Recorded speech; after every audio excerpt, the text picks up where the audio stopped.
Chicken কষানোর কথা ভাবলেই উনুনের সামনে দাঁড়িয়ে অনন্তকাল ধরে খুন্তি চালানোর যে ব্যাপারটা, সেই ভয় কে কে রান্নাঘরে ঢুকতে পারছেন না বলুন তো।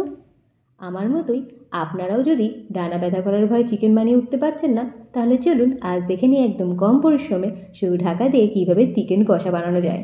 নমস্কার, স্বাদ ও সুতোর আজকের এই চিকেন কষানোর পর্বে আপনাদের স্বাগত জানাই। এখানে আমি 400 গ্রাম মতো চিকেনকে নুন, হলুদ ও টক দই মাখিয়ে ম্যারিনেট করে 30 মিনিটের জন্য রেখে দিয়েছি। আপনারা তার থেকে বেশি সময় রাখলে অবশ্যই ফ্রিজে রাখবেন। তাতেই আদা, রসুন ও কাঁচা লঙ্কার একটি পেস্ট বানিয়ে রাখলাম। আমি পেট চালার ভয় একটি লঙ্কা দিয়েছি, আপনারা যত খুশি দেবেন, আমার তাতে কোনো সমস্যা নেই। দিয়ে 4টে পেঁয়াজকে আমার মতোই আপনারাও 1 সেকেন্ডে স্লাইস করে কেটে নিন। এরপরে কড়াইয়ে বেশি করে তেল দেওয়ার পালা। আমি কিপটেমি করেছি বলে আপনাকে করতে হবে না কিন্তু। তেল গরম হলে 1 চামচ চিনির ক্যারামেল হওয়া অবধি অপেক্ষা করি এর মধ্যে গোটা গরম মশলা, শুকনো লঙ্কা ও তেজপাতা দিলাম। গ্যাসের ফ্লেম একেবারেই হাই রাখা চলবে না, শুধুমাত্র মশলার থেকে হালকা সুগন্ধ আসলেই তার মধ্যে কেটে রাখা পেঁয়াজগুলো দিয়ে দেবো। এই পর্যায়ে গ্যাসের ফ্লেমকে বাড়িয়ে পেঁয়াজগুলোকে বাদামি হওয়া অবধি ভেজে নিলাম। পেঁয়াজে একবার বাদামি আভা ধরে আসলে এর মধ্যে একটাই টমেটো কেটে দিয়ে দিলাম। টমেটোর পরিমাণ একটাই রেখেছি, কারণ এর মধ্যে টক দই মেলানো হয়েছে। বেশি টমেটো দিয়ে দিলে মাংসের মধ্যে টক ভাব বেশি হয়ে যাবে। এরপরে বেটে রাখা যে মশলাটা ছিল সেটাও এর মধ্যে দিয়ে দিলাম, আর ফ্লেম থাকবে একেবারে মিডিয়াম টু লো। এই মশলার মধ্যেই হলুদ গুঁড়ো ও অল্প পরিমাণে ভাজা গুঁড়ো মশলা দিয়ে সব কিছুকে ভালো করে মিশিয়ে একবারে লো ফ্লেমে ঢাকা দিয়ে রেখে দিলাম। মশলাটি যতক্ষণ এইভাবে লো ফ্লেমে ঢাকা দিয়ে কষানো হচ্ছে, ততক্ষণে আপনাদের বলে রাখি এই চ্যানেলটি সাবস্ক্রাইব ও ফলো করতে কোনো মূল্য ধার্য করা হয়নি। সুতরাং আপনারা যদি এতক্ষণ ভিডিওটি দেখছেন, তাহলে চ্যানেলটি সাবস্ক্রাইব ও ফলো করে দিয়ে ভিডিওটিতে একটি লাইক করে দেবেন। আপনাদের পাশে থাকাটা কিন্তু একান্তই কাম্য।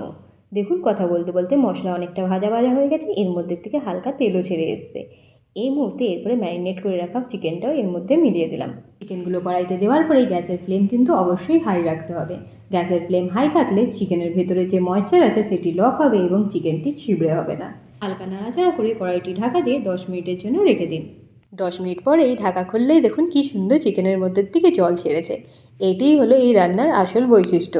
গ্যাসের ফ্লেম এখানে আবারও লো করে দিলাম। মাংসের মধ্যে থেকে যেই জল ছেড়েছে সেই জলেই ধীরে ধীরে মাংসটিকে সিদ্ধ হওয়ার জন্য রেখে দেবো।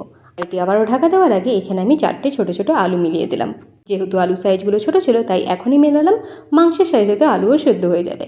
আপনারা চাইলে পেঁয়াজ ভাজার সময়ও দিতে পারেন, কিংবা আলুকে আলাদাভাবে ভেজেও এর মধ্যে মেলাতে পারেন। এখন আর কিছুই না, একেবারে কম আঁচে ঢাকা দিয়ে রেখে দিন ও মাঝে মাঝে ঢাকা খুলে নাড়তে থাকুন যতক্ষণ না আলু ও মাংস সেদ্ধ হয়ে যাচ্ছে। নিজেদের হাতকে একেবারেই কষ্ট দিতে হবে না। যারা নতুন রান্না শিখছেন তাদের জন্য কিন্তু এই রেসিপিটা একেবারে ম্যাজিকের মতো কাজ করবে। এভাবেই ঢাকা দিয়ে আরও মিনিট 15 মতো রান্না করে নেব। যখনই দেখব মাংস ও আলুগুলো সেদ্ধ হয়ে এসেছে, তখনই গ্যাসের ফ্লেম হাই করে একটু খুন্তি চালিয়ে ভালো করে জলটা পুরো শুকনো হওয়া অবধি কষিয়ে নেব।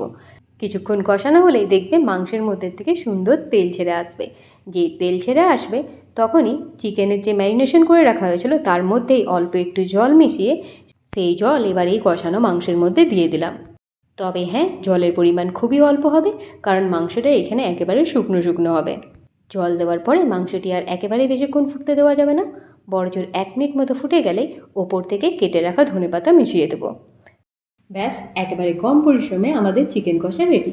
ভাত, রুটি কিংবা পরোটা, যার সাথে খুশি তোমরা এই চিকেন কষা খেতে পারো।